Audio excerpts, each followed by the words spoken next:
नमो नमो अर्हन्ताण नमो नमो सिद्धान नमो नमो आयर्याण नमो नमो अछायाण नमो लोए सवसाहुण नमो लोए सव साहुणं एसो पंच नमोकारो संवपावपणासनो मंगलाणंच सव्येसिं पढमः वै मंगलं मंगलाणंच सव्येसिं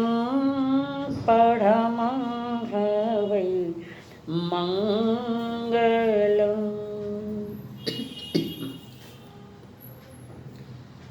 पंच परमेष्टि को वंदन नमन प्रणाम करूं परमात्मा स्वरूप सतगुरुदेव को।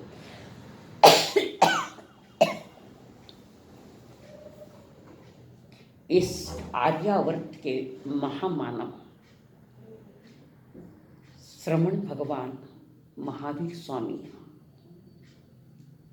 जिन्होंने केवल ज्ञान के पश्चात समूह शरण में विराजमान अपनी देशना दी। जीवन भर के जो अनुभव थे, उन अनुभवों के खजाने से जो देशना आई है, उसको कहते श्रुत ज्ञान की गंगा है। तो तीर्थंकर देव ने समूह शरण में विराजमान चार तीर्थ को संबोधित करते हुए कुछ संकेत दिए हैं, कुछ इशारे दिए हैं। तीर्थंकर देव केवली भगवान है, केवल ज्ञानी है। ज्ञान तो उसका केवल ज्ञान है, पर जब देशना प्रवाहित होती है, वो जो शब्द है वो श्रुत शब्द है। वे केवल ज्ञानी है, पर शब्द जब शब्द रूप में जब देशना आती है, वो श्रुत है। श्रुत का अर्थ है शब्द, श्रुत का अर्थ है श्रवण करना, श्रुत का अर्थ है सुनाना। प्रभु की देशना जो निकल रही है करुणा भरी, वो मुक्ति का कारण बन रही है। ये देशना बंध का कारण नहीं, निर्जरा का कारण है। तो जो भाषा समिति के जो परमाणु उनके आत्म प्रदेशों में अतीत में जो पड़े हैं, वो भाषा परमाणु बाहर निकल रहे हैं और उस देशना में धर्म और कर्म का स्वरूप बताया है। हमारा हर कर्म, हमारी क्रिया ऐसी को कि जो धर्म को स्वरूप ले लेवे है। परमात्मा महावीर जी ने कहा, हमारा जीवन सुख और दुख का मिला जुला रूप है। जैसे कभी धूप है, कभी छांव है, कभी सूर्य उदय है, कभी सूर्य अस्त है, कभी खेल में हार है, कभी जीत है, कभी लाभ है, कभी हानि होती रहती। दोनों में से किसी एक को स्थायी मान लेवे तो वो दुख का कारण है, और जो दोनों के बीच दोनों को स्थायी नहीं मानता, दोनों को भी सही नहीं मानता, एक धारा चलेगी सुख की ऐसा भी नहीं, और सतत दुख की चलेगी ऐसा भी नहीं है। कभी सुख है, कभी दुख है। तो इन दोनों के बीच में सुख का उदय या दुख का उदय, इन दोनों के बीच जो शांति से अपना जीवन जीता है, वो बहुत आसानी से अपने जीवन को ऊंचा उठा लेता है। न दुख में दुखी है, न सुख में सुखी है, दोनों का ज्ञाता दृष्टा होता है। हाँ, अभी सुख आया हो, अभी दुख आ सकता है, प्रति समय ये परिवर्तन चलता है। जैसा जैसा सुख का उदय है तो सुख अनुभव होता है, दुख का उदय तो दुख का अनुभव। पर ये सुख दुख का अनुभव है वो मेरे स्वभाव का गुण नहीं है, ये प्रभाव का है। सुख और दुख ये पुद्गुणों को लेकर है, हमारी दृष्टि बाहर में टिकी है, हमारी आसक्तियां बाहर है, तो कभी सुख है कभी दुख है। और जिस समय हम स्वभावगत में रहेंगे हमारे, और उसमें से जो आनंद मिलेगा वो स्वभावगत आनंदक है। मेरा स्वभाव आनंद स्वरूप है, जो संकल्प विकल्प मैं और मेरा दोनों से मुक्त है। तो ज्ञानी जन कह रखे कि जो हर परिस्थिति में स्वयं को अनुकूल बना ले जाता, कैसी परिस्थिति हो मनस्थिति नहीं बिगड़ने दे। अगर वो मनस्थिति नहीं बिगड़ने दे तो जो आया है चला जाएगा। अभी दुख रूप है, इंतजार करो, थोड़ी देर में सुख रूप भी आ सकता है। सुख और दुख ये हमारे विचारों का खेल है, मन का खेल है बंधुओं। तो जो इस सुख दुख में गाफिल होकर बेपरवाह या लापरवाही होकर जीते हैं, उनकी मानसिकता घटती है बढ़ती है, घटती है बढ़ती है।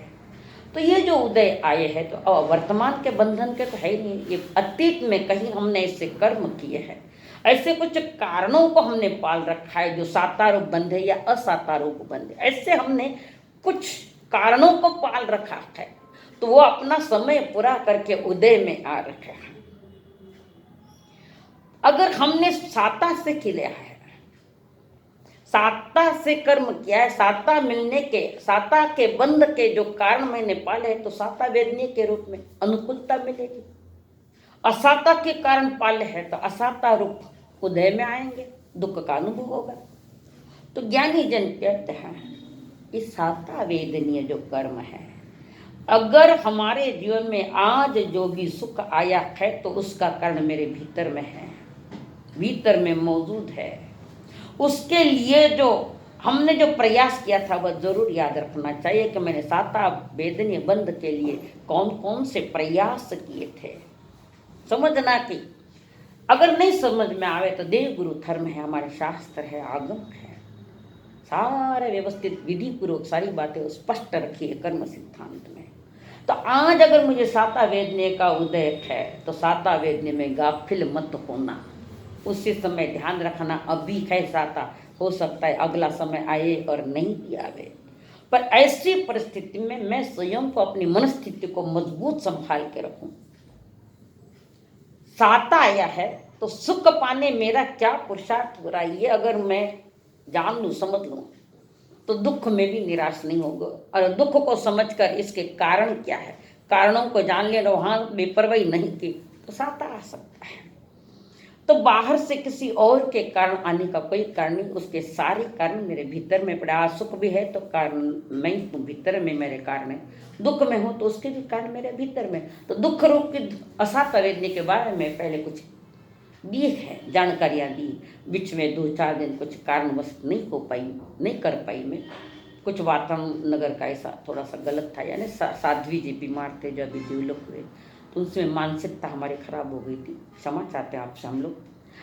तो ज्ञानी कहते हैं साता हो या सुख हो या दुख हो, दोनों के कारण मेरे भीतर में है। सुख दुख का सारे इंतजाम मेरे द्वारा किए गए, सारी व्यवस्थाएं मैंने की है, सुख के लिए या दुख के लिए। तब सुख के हेतु आचार्य ने एक सूत्र रखा, दूसरे को सुख पहुंचाने की सारी चेष्टाएं अंत था अपने को सुख पहुंचाने के।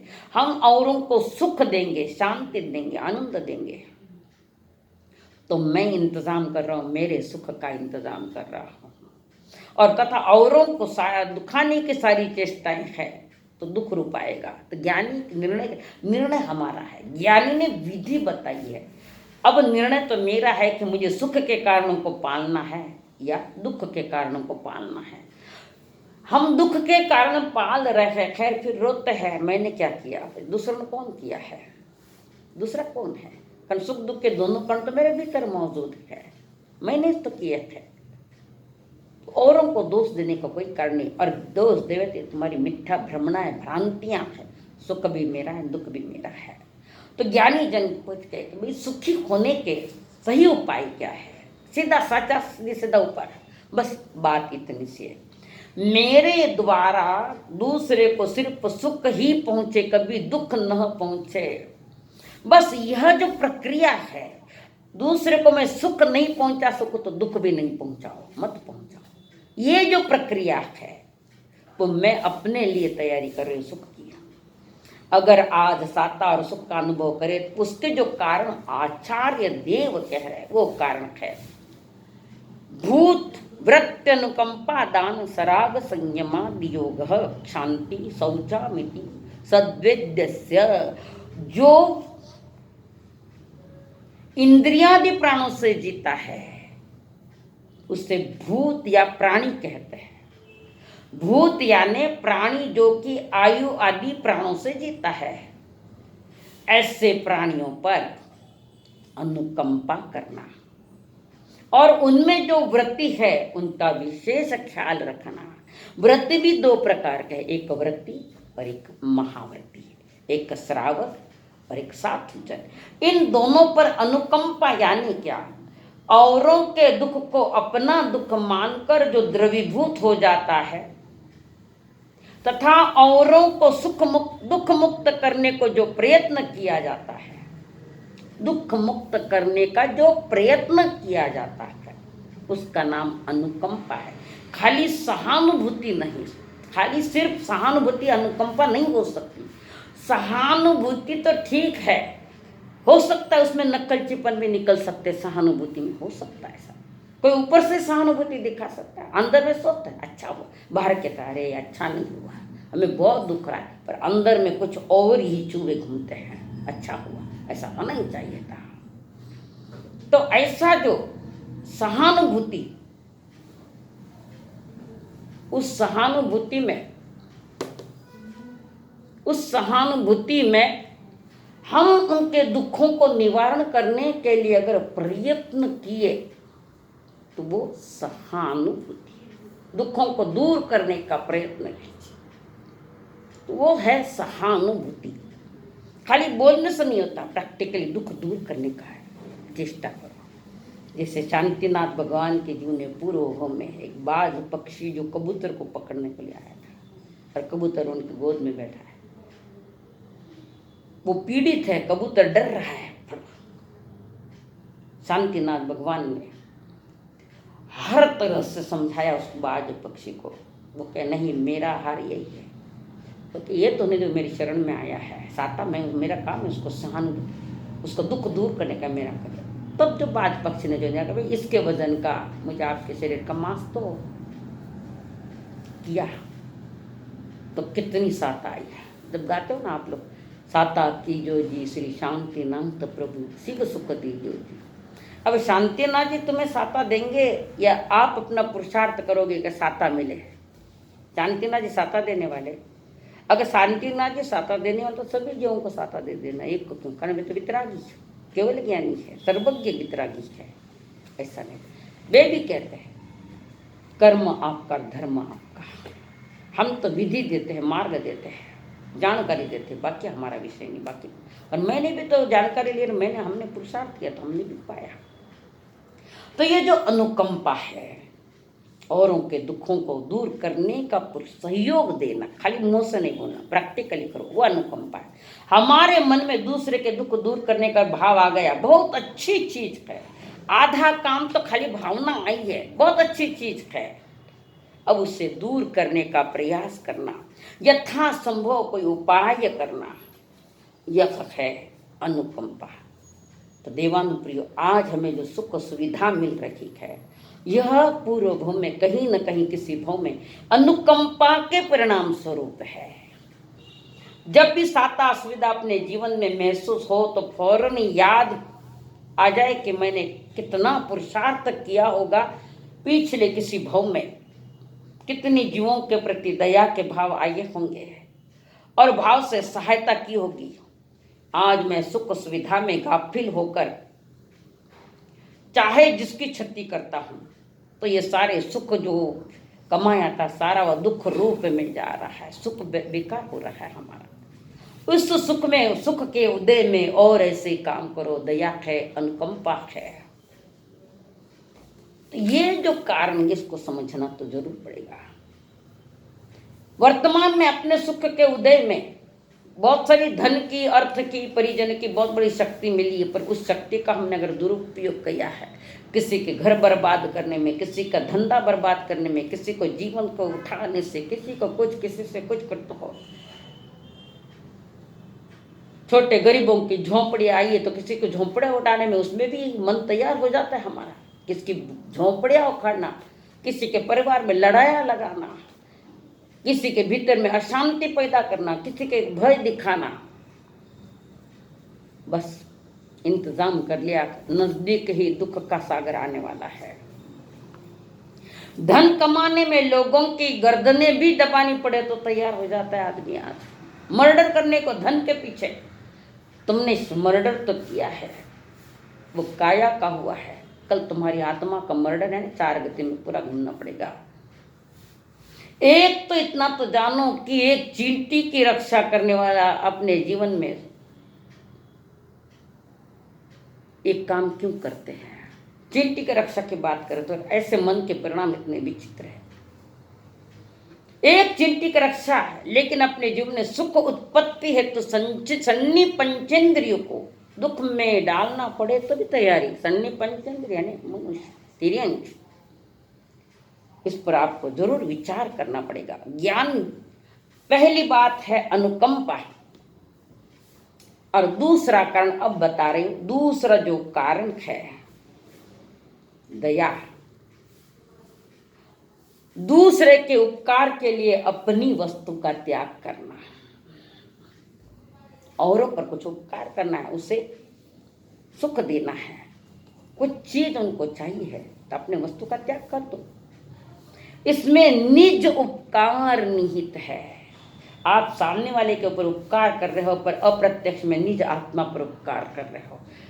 धन्यवाद तो उसको दो जिनके ऊपर आप उपकार कर रहे, कारण आपके भीतर में सुख के वर्गणाएं तैयार करने में सहयोग दिया है, आपको पुण्य बंध में सहयोग दिया। उपकार तो उनका मानना चाहिए हमको कि धन्यवाद है, आपने मुझे ऐसा मौका दिया है जो मैं पुण्य बांध सकूं, उनका धन्यवाद हो।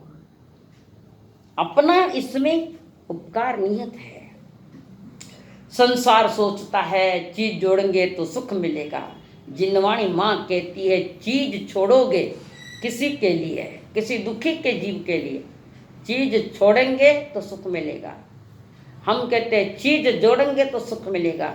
जिनवाणी माँ कहती है चीज छोड़ोगे किसी के सुख के खातिर तो सुख मिलेगा। अपनी 4 चीज छोड़ दी तो सुख मिलेगा। जोड़ने में सुख नहीं, छोड़ने में सुख है। एक घटना याद आ रही है। जयपुर के महाराज जसवंत सिंह जी, एक ही लड़का, उनको एक ही राजकुमार, अपत्य एक ही है। और उस बच्चा जो जन्मा है, महाराज का जो बेटा जन्मा है, उसकी कुंडली तैयार की, तैयार करके रख दिया। यथा समय अपने माता पिता की छत्र छाया में लड़का बड़ा हो रहा है। और सहज जसवंत सिंह जी ने अपने बच्चे की कुंडली किसी ज्योतिष को बताई। पहुंचा राज ज्योतिषी, और राज ज्योतिषी वो कुंडली देख रहा है। राज ज्योतिष का चेहरा उतर गया, चेहरे पर पीड़ा के भाव है। जसवंत सिंह जी ने पूछा, महाराज ने क्या हुआ, आपका चेहरा उतरा क्यों, इतना तनाव क्यों है चेहरे पर। महाराज क्षमा हो, क्यों, क्या हुआ। इस बच्चे की जब शादी होगी, इस राजकुमार की, फौरन इसकी मौत हो जाएगी। शादी होते ही पहले ही मौत हो जाएगी इसकी। ये घटना सुनकर आखिर पिता है, एक पुत्र का पिता है, भीतर में अत्यंत पीड़ा, एक ही कुमार है मेरे लिए, अत्यंत पीड़ा हो रही है। अब वो सबको बताता है, पत्रिका हर कोई यही बताता है। अब बच्चा बड़ा होता जा रहा है, मंत्री सामंत सब कह रहे हैं राजकुमार की सगाई करना है, अपने को बहू लाना है। पर ये इस घटना की जानकारी किसी को भी नहीं। एक महाराजा और एक ज्योतिष की शादी होती है। अब महाराज टालम टोल कर रहे हैं क्योंकि डर लग रहा है। कि शादी हुई तो बच्चा फौरन मर जाएगा, बहुत तनाव में क्या हो। आखिर बहुत सारे लोग भी वहाँ सभाजन सब कह रहे महाराज लड़के की उम्र बढ़ती जा रही, राजकुमार की उम्र बढ़ती जा रही, शादी करो। हाँ करूँगा करूँगा। शादी का नाम लेकर अंदर में भय पैदा हो गए, बेटे के प्रति मोह होता है आखिर संसार। उसके बाद बहुत प्रयत्न किए समझाने के, आखिर निर्णय लिया जो होना है जो होगा। और फिर एक राजकुमारी अच्छी लड़की देखकर, राजकुमारी देखकर बात हो गई, सगाई होगी। पर राजा के मन में भय है, शादी के रस्म चल रहे हैं, राजा अंदर में भयभीत है इसकी बात की किसी को जानकारी नहीं। कोई पूछता है क्यों, क्या बात है, लड़के की शादी है, धूमधाम चल रहा है, आप सभी कर रहे हैं। चेहरा में अंदर में भीतर में पीड़ा है राजा के, शादी का दिन आ गया, कल शादी है, आज थरथर हो रहा है। कारण ज्योतिषी ने जो बात बताई थी, आखिर बच्चे की शादी हो गई, घर में बहू आई, लोग खुशियां मनाते, पर राजा के चेहरे पर गमगीनता है, तनाव है। राजा धीरे धीरे धीरे समय बढ़ता जा रहा है। शादी हुई, घर में शाम हुई, रात होने आई। राजा ने अपनी बहू जी को कहा संभल के रहना, जो कुछ वो पूछ रही ऐसा क्यों कह रहे, कुछ नहीं बस इतना ही कहना। आखिर वो अपने महल में गई, राजमहल में बहू, और ये जो हमारे राजकुमार है वो दोस्तों में बैठ गए बातें करने उस रात। 10 बजे, 11 बजे, 12 बजे पति महोदय राजमहल में नहीं आ रहे हैं।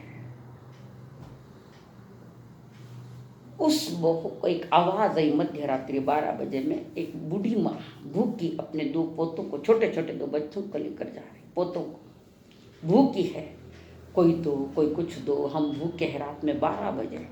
इसके कान पर वो आवाज गई, नई बहू के कान पर, और वो दरवाजा खोल कर आई, कुछ मिठाइयाँ कुछ तमकीन चीजें दी, उसको देकर आई, जो याचना कर रही थी, भूखे हैं हम लोग, उनको देकर आई, प्रसन्नता अनुभव की, दे देकर उत्कृष्ट परिणामों से दिया। उत्कृष्ट परिणामों से दान देने के बाद वो जो उन पर दया दिखाई, सहानुभूति भी है, प्रैक्टिकली दुख मिटाने का पुरुषार्थ कर रही है। वो अपने महल में आई और दरवाजा बंद करके सो गई। ये आए ही नहीं, रात में आए तो सो गई। फिर जैसे जैसे सवेरे होने की तैयारियां हैं, राजा को भय है, मेरा बेटा है क्या, कारण ज्योतिष ने कहा था। तो राजा देख रहा है कब बात सुनने में आऊँ, कब क्या।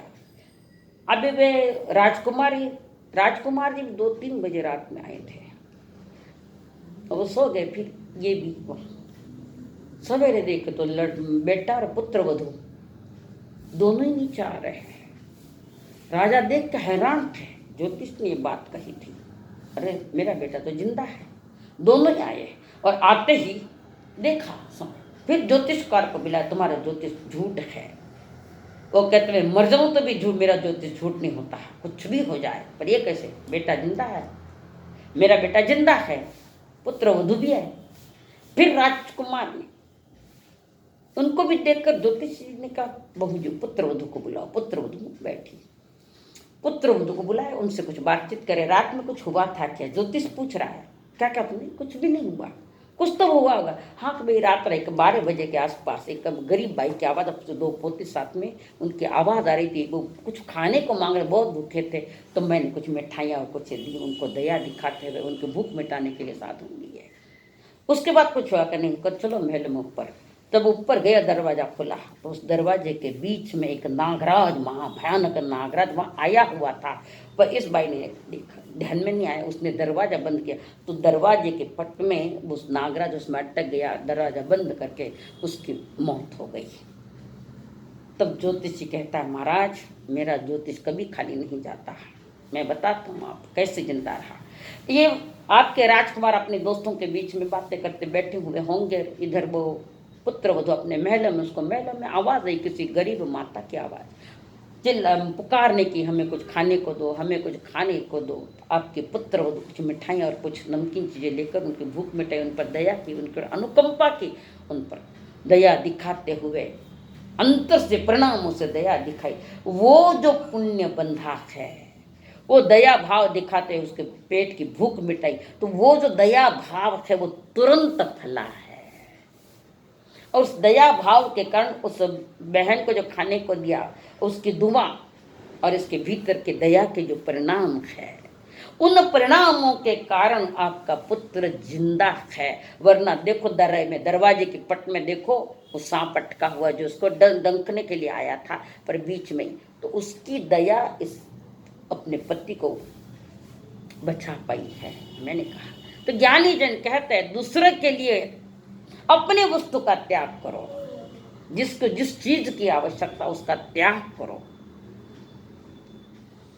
देने की भावना रखो, दया भाव रखो, जीव रक्षा का भाव रखो, दीन दुखियों की सेवा का भाव रखो। ज्ञानी जन कहते ये जितना भाव उत्कृष्ट परिणामों का होगा, उतनी ज्यादा साता वेदनीय कर्म का बंध होगा। ज्ञानी जन ये बात कह रहे हैं। तो हमारी आसक्ति हमें सुख नहीं लेने देगी, और हमने आसक्ति छोड़कर किसी को सुख देने का परिणाम रखा, भाव रखा, तो ज्ञानी जन कहते हैं बस तुमने सुख का इंतजाम कर लिया है। सुख में सारी सुविधाएं मिलती है, साधन मिल रखे हैं, पर याद रखना हमेशा साधन रहेंगे या नहीं रहेंगे कह नहीं सकते। अगर सुख आया है हर तरह से, पारिवारिक जीवन अनुकूल है, धन अनुकूल है, दुकानें अनुकूल है, सब मर्यादाशील है, ऐसे समय में अगर आप औरों के लिए कुछ कर पाते हो दया भाव दिखाते हुए, तो आपने अपने सुख का इंतजाम कर लिया। नहीं तो सुख में भूल कर अगर आपने गड़बड़िया कर दिया तो दुख का भी आपने इंतजाम कर लिया है। तो ज्ञानी जन जो कह रहे कि दूसरा कारण, पहला है अनुकंपा और दूसरा कारण है साता वेदने का दया भाव। आपने भी दिया ही नहीं, सुख शुरू हो गया। देखिए कैसा है, दूसरे पर उपकार और दूसरे की प्रीति प्राप्त करने के भीतर में भाव हो, वो अपने प्रति प्रीति करे, प्रेम करे, आनंद करे, तो ये फौरन मिलता है। देने के भाव में तुम्हारा अहंकार झलकना ही नहीं चाहिए। आजकल दया दान दिया जाता है, उसमें अहंकार है, इसलिए वर्तमान में जो भी पुण्य क्रियाएं हो रही है, पुण्य रूप भी हो रही है, फिर भी वो घाती कर्म की प्रकृतियां बन रही है। कारण उसके पीछे हमारा अहंकार है, तो वो तीव्र मोहनीय कर्म को बांधता है, तीव्र मोहनीय कर्म बांधता है। हमें लगता है हमने अच्छा काम अच्छा किया, पर काम के साथ साथ जहर मिला दिया अहंकार का। नाम की भूख है, बोर्ड की भूख है, ये भूख नहीं तो हमें मारा है, और कौन मारा है। तो हमारे भीतर में अहंकार न हो, ये कंडीशन जरूर है। अगर साता वेदने का बंध किया तो क्रोध मान माया अहंकार राग ये नहीं होना चाहिए। वह सच्चा दान, उसमें सुख की धारा प्रारंभ होने लगी। जो राजकुमार जिंदा है कर संसार का यश वैभव न चाहिए, सब फीका है उसके सामने। जो देने का आनंद है, जो देने का भाव है, जो अनुकंपा है, चीज से भी वो अत्यंत महत्वपूर्ण है। तो ज्ञानी जन जो कह रखे है साता वेदनीय के बंध के जो कारण है खास, तो पहले कुछ 10 मैंने बता दिए थे। अब ये है आगे भगवती सूत्र के अनुसार प्राणी अनुकंपा, भूत अनुकंपा, जीव अनुकंपा, सत्व अनुकंपा, बहु प्राणी भूत जीव सत्व अनुकंपा, शोक न कराना, झुरना नहीं, अश्रुपात गिरना नहीं, पीटना नहीं, पश्चाताप न करना, परितापना नहीं करना। तो ये सारे साता वेदनीय कर्म बंध के कारण है। इन बंधनों से इनको समझकर आप भी अपने जीवन में थोड़ा थोड़ा प्रयास करोगे, साता वेदनीय बंध के जो कारण बता रखे हैं उसका तो वैसे प्रयोग करो जीवन में। सारे सुनने से नहीं होगा, जीवन में थोड़ा थोड़ा प्रयोग करोगे तो आप निश्चित ही, सर्वज्ञ कह रहे निश्चित ही आप साता वेदनीय का बंध करोगे, और इस साता वेद में मनुष्य आयुष्य भी मिले, देव आयुष्य मिले, नीचली गति का बंध नहीं हुए, ऐसा परमात्मा महावीर ने कहा है। इस प्रकार थोड़ा सा चिंतन छाता बेचने के लिए दिया है, बाकी यथावसर आपको सुनाया जाएगा। बहुत बहुत धन्यवाद।